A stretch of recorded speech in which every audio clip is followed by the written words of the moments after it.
विनोद बंसल जी, यहाँ पर जब भगवा पहनकर आप मजार में जा रहे हैं, आग लगा रहे हैं और कह रहे हैं ऐसे ही कर दिया, वहां पर आप जहां से कांवड़िए गुजर रहे हैं वहां पर रास्ता रोक दे रहे हैं, ये क्या संदेश देने की कोशिश है?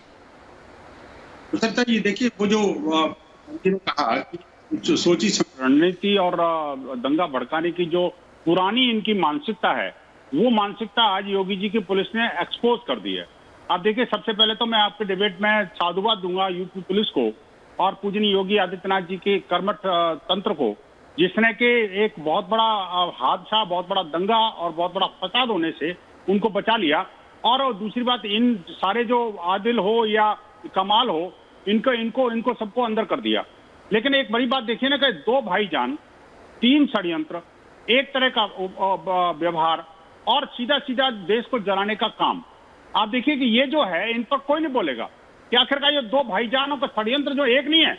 आप देखिए, ये तो बात अभी जलाल साहब मजार की बात हुई है, इन्होंने ही भूरे शाह की मजार और कुतुब शाह की मजार, उस पर भी इसी तरह का षड्यंत्र रचे थे।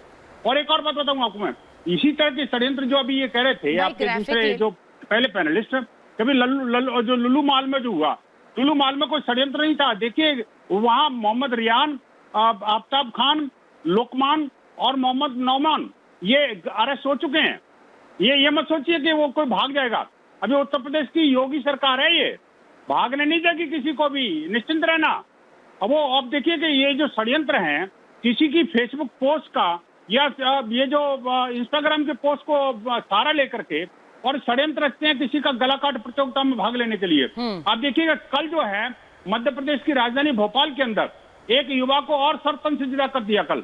बड़ा दुर्भाग्य की बात है। आप देखिए कि इस तरह की जो इस्लामिक जिहादी तत्व हैं, वो आखिरकार सहारा क्या ले रहे हैं कि फेसबुक पोस्ट, कभी आप आपके जो नबी को जो वो कर दिया तो इसलिए सरतन से जुदा कर देंगे। और ये क्या मानवता है या हिंसक धर्म है?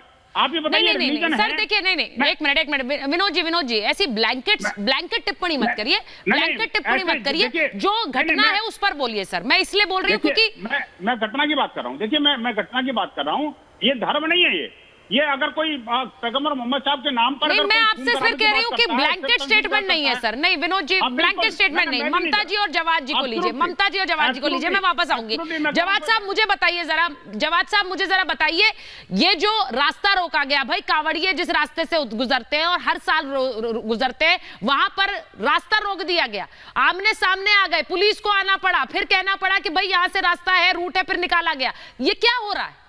देखिए, आपसी सौहार्द ना बिगड़े, इसकी पूरी जिम्मेदारी जो होती है वो प्रशासन की होती है और सरकार की होती है। अगर इस तरीके का माहौल कहीं पर क्रिएट होता है तो मैं उसको जो हूँ सबसे बड़ी प्रशासनिक चूक मानता हूँ और सरकार की जिम्मेदारी तय करता हूँ कि अगर इस तरीके के वाक़यात, अभी जो वाक़या आप बता रही हैं, ये जो सामने आ रहा है, इसके पीछे जो है मुझे लग रहा है कहीं ना कहीं एक हो सकता है कि सियासत के तौर पर एक गहरी साजिश हो। और इससे फ़ायदा किसको होता है, पॉलिटिकल तौर पे इसको किसको फायदा होता है, वो भी हमें देखने की जरूरत है कि जो चीजें सामने आ रही। इससे पहले लुलू मॉल के अंदर जो घटना घटती है, उसके पीछे की भी साजिश हमें नजर आती है कि कौन लोग सबसे पहले पहुंच जाते हैं, कौन लोग सबसे पहले हंगामा करते हैं और कौन लोग ऐसे एलिगेशन लगाते हैं जिसका कोई तत्य से लेना देना ही नहीं। कौन लोग? उसके बाद आप देखिए ना कौन लोग थे, आप चलाइए कौन लोग थे। नहीं, आप बताइए ना, आप बोल रहे हैं, आप बताइए कौन लोग थे जो पहले आरोप लगाते हैं। मैं थोड़ी ना, आपकी टीवी के ऊपर सबने देखा कि कौन आरोप लगा रहे थे कि वहां पे लव जिहाद चल रहा है, वहां पर जो है अलग अलग नहीं, तो सच तो सामने आया ना सर, सच तो सामने आने का एक तरिका होता है। देखिए, आपको मैं एक बात बता दूं, हमने एक बात सुन लीजिए जवाद साहब, यहाँ पर रिपब्लिक भारत पर हमने एक बार भी वो खबर नहीं चलाई, और इसलिए नहीं चलाई क्योंकि झूठ नहीं चलाते हम, और जो चीज का सच सामने आता है वो चलाना जरूरी है। और उस खबर में तथ्य क्या था, वहां पर दो बार नमाज पढ़ी गई और उसके बाद एक साजिश, वहां पर भी साजिश का प्लान था। देखिए, मनाही की गई थी कि नमाज नहीं पढ़नी है, किसी भी तरह की पूजा नहीं होनी है, फिर भी वीडियो बनाया गया। के ऊपर एक अलग तरीके का नैरेटिव चलता है और उस नैरेटिव को 18 सेकंड, 20 सेकंड, 10 सेकंड के वीडियो देकर के वायरल कर, कौन वीडियो बना रहा था वहां पर? किसकी जिम्मेदारी बनेगी? जिम्मेदारी बनेगी सरकार की। मुझे ये बताइए, सवाल जो है सरकार से होगा। अगर सरकार इन चीजों को रोकने में नाकामयाब साबित होती है, आपसी स्वार्थ अगर बिगड़ता है, तो हम सवाल ठीक है जवाद साहब,